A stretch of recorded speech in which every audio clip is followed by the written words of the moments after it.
Hey, y'all. It's me. Happy Black History Month.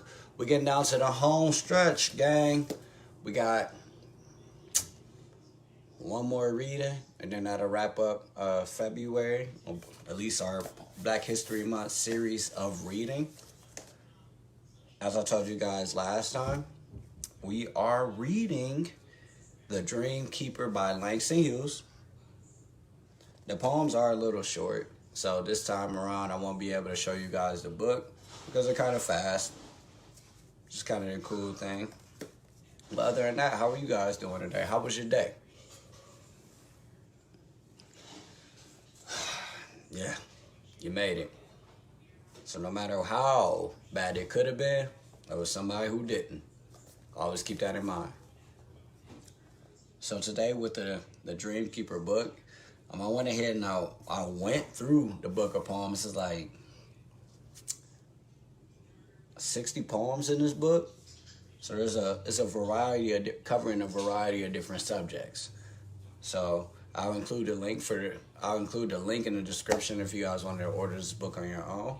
But other than that, I would recommend it. It is a pretty good read. One of my favorite things that I've realized about this book and reading in general, that I'm sure my mom tried to get me to understand when I was growing up, is that when something is in print, you don't have to worry about it being changed or fabricated as time goes on. I like to think of it as something that gives you a perspective and lets you know the point of view that people may have been experiencing during that time. You know, obviously we live in 2022 now, but I was born in 1991. I wasn't around in the 60s. I wasn't. My mom wasn't even around in the 60s. So sometimes books give us that ability to see and kind of get a view of how things were back then. So always keep that in mind. When you're reading a book, not only do you have the opportunity to learn something, but you also have the opportunity to see how things may have been. I find that there's a certain level of appreciation in that. So, dang. And then I did come across a couple of facts about our author today, Langston Hughes. You know, for a couple of people who may not have known, I know that we talked about Langston Hughes a whole lot when we were in high school. But some of the things that he is known for is that he was an American poet, and he was also a jazz musician. He was one of the early innovators that actually came up with what is labeled as jazz poetry. Some people may look at it as music. So you think about the rhyming aspect, the reality of it to being real. Langston Hughes is credited as being one of the earlier innovators in that case.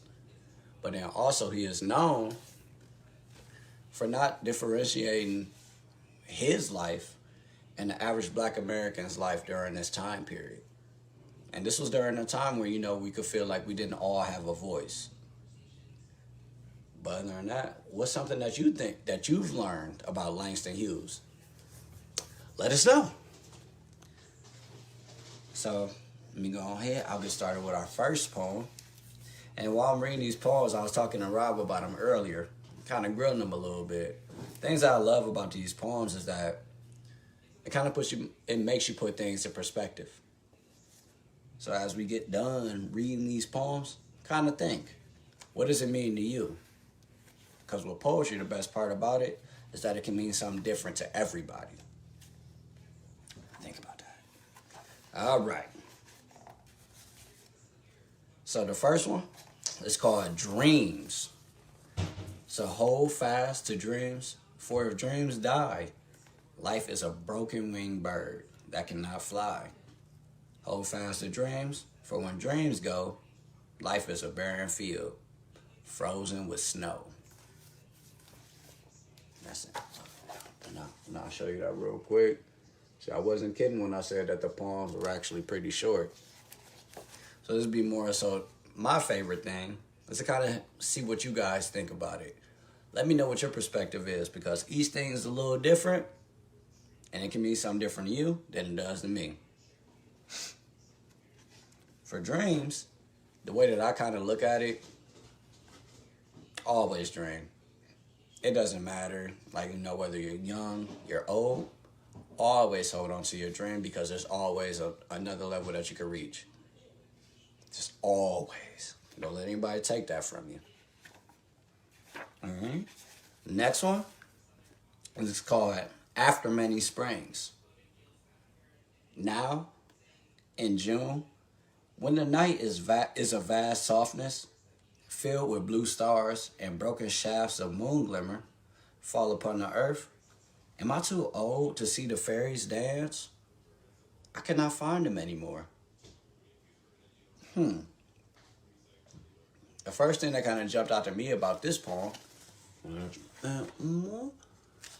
the first thing that kind of jumps out to me about this poem is that, we think about as we get older. As a kid growing up, we hear about those different phases of life. Me and my son were just talking about it. He can't wait to be a teenager and he can't wait to be an adult. So sometimes you gotta reel them in. And I'm sure the parents can agree with this, that enjoy your time while you're young, because you're an adult longer than you are a kid. And life comes at you fast. Real fast. So our next one, a little bit more serious. This one is called Death of an Old Seaman. We buried him high on the windy hill, but his soul went out to sea. I know, for I heard, when all was still, his sea soul say to me, put no tombstone at my head, for here I do not make my bed. Strew no flowers on my grave, I've gone back to the wind and wave. Do not weep for me, for I am happy with my sea. I'm going to show you guys that one.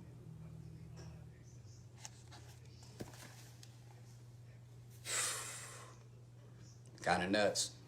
I don't know if any of you guys have had conversations with your grandparents or even anybody that you looked at as we call them OGs. Kind of those older people who just have more wisdom than what you have, because we're just getting started with life in the grand scheme of things. And they have lived it. That they embrace that life is more so just kind of like a pattern. That it has a beginning and it has an end, and we can only control how things go in between that time.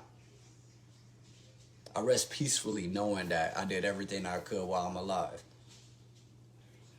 So kind of let us know. What do you think about that? How do you feel about these poems? What do they make you think about?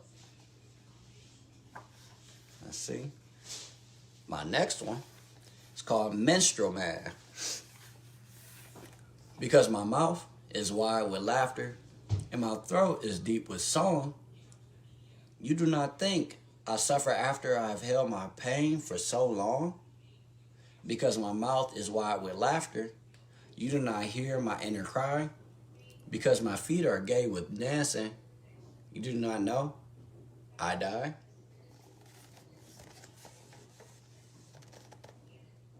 Y'all see that? My light a little bright.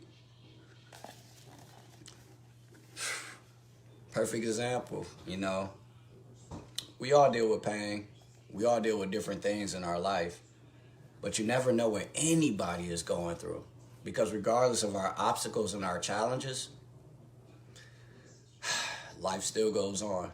But that does not mean that we should not still give that person our best effort. That we still should not be mindful of what challenges that other people have dealt with. Given that it's Black History Month, we have to be mindful that us as Black people all have different experiences, all have different challenges, and that there's a common ground that maybe, just maybe, we can help somebody get through. So I challenge you all, be somebody's light today and for the rest of the year. Man, so bad. I like that.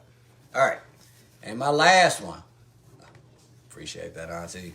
Last one is called The Negro.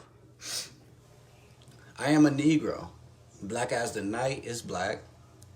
Black like the depths of my Africa. I've been a slave. Caesar told me to keep his doorsteps clean. I brushed the boots of Washington. I've been a worker. Under my hand, the pyramids arose. I made mortar for the Woolworth building.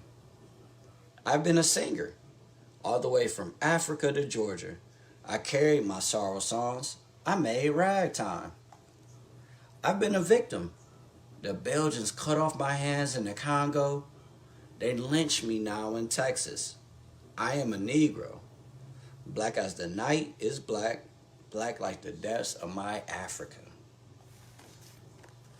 And I gotta show y'all the artwork on that one. And that was our last poem that we was reading today. But just kind of keep in mind, just kind of adding on to the poem that we previously had read, is that we all have a path. We all have ancestry, and we all have a history. The way that I look at it and I tell my son this and my wife is that I am my ancestors' wildest dreams. Is that there were obstacles and challenges that I could not even fathom that they dealt with for me to get to where I am now. So always be mindful of that. Be grateful. Because no matter how you decide to live your life, there was somebody that made a sacrifice for you to be able to make those decisions and have those freedoms that you do have currently. But I could read these books, I could read these poems all day, but I only decided to read you guys 5 of them. The book was The Dream Keeper and Other Poems by Langston Hughes. I'll include the link for you guys to purchase this book in the description. But other than that, let us know how you guys felt about those poems. Have those conversations. See where the rest of your family stands. See where you stand in these cases. And I hope that there is some type of inspiration or at least a sense of pride that you decide to take from these readings that kind of make you look at life a little bit differently. Other than that, let us know what your favorite one was, if you liked any of them, or let us know any facts that you might know about Langston Hughes or any black role model or leader that you may have come across. This could be your mom. This could be the ones that we've been taught about. This could be your dad, your cousin. It doesn't matter. If that person is a role model to you, then that role model is a hero to somebody. Other than that, check us out on YouTube, Reading with the Olivers. This reading will be uploaded soon. Let us know how we did. We're always looking for recommendations and suggestions. Donations are always accepted. I'll talk to you guys soon, and I'll see you next week. Peace out.